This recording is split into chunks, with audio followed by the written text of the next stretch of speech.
In this video, I managed to beat Minecraft in under 30 minutes on a completely random seed without using a keyboard. Instead of playing on keyboard and mouse, I use controller and mouse. I will go over my unique keybinds at the end of the video, so make sure you watch to the end. If you don't already know, Minecraft Java Edition does not have controller support, meaning if you launch Minecraft and plug in a controller, the controller will not work. To work around this, I use a third-party application to convert my controller inputs into keyboard inputs. At the time of recording this, I have submitted the speedrun to speedrun.com, but it is yet to be verified. I will leave a link to the unedited recording of the speedrun in the description if you want to watch the entire run. I hope you enjoy the rest of the run, and make sure to stay to the end if you want to see my very questionable keybinds.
So now let's talk about how I play Minecraft. For those of you wondering, I do have a keyboard, but it's like a cheap one that came with my PC because I don't really need it for playing games. For mouse, I use the glorious Model I think it's called. It's got these 4 side buttons. I use the Thrustmaster Xbox controller. It's got 4 buttons on the back, 2 of which I use. And I also use these foot pedals.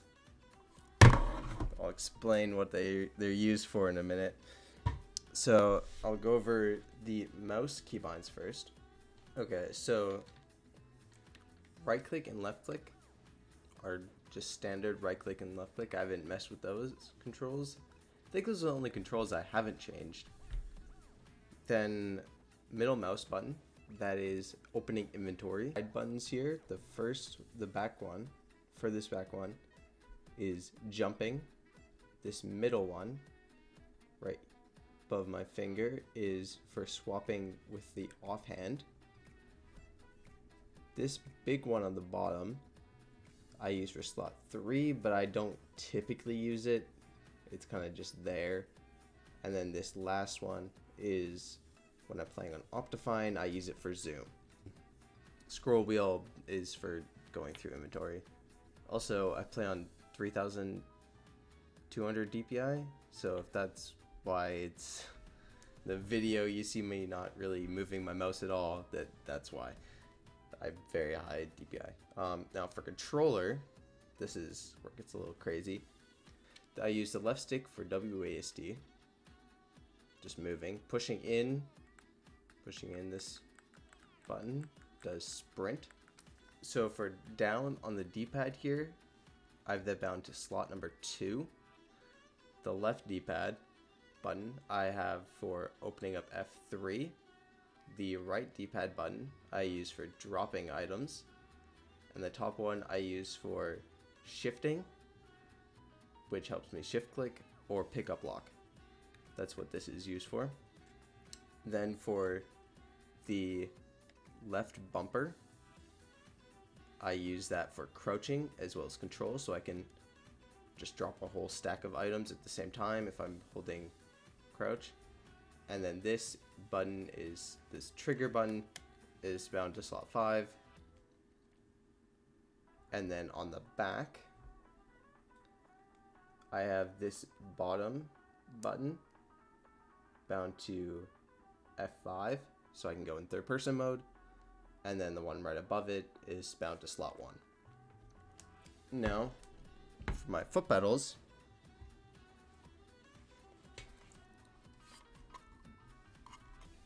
this first one right here is bound to tab, so I can see if I'm on a server, I can see who's online, whatever. And this right one, or this left one, it's left for me, is escape. So I can exit inventory, pause the game, exit crafting menu, etc. So those are my keybinds, which I've used for about 2 years now, I think. This is when I first started playing Java Edition. And I have never beaten Minecraft on keyboard and mouse. I've always been using this controller. And before I got into Java Edition, I played Bedrock Edition, where I just use a controller, and I didn't like the lack of sensitivity from the controller, so that's why I added a mouse. So yeah, I hope you enjoyed the video, and I hope you have a great day.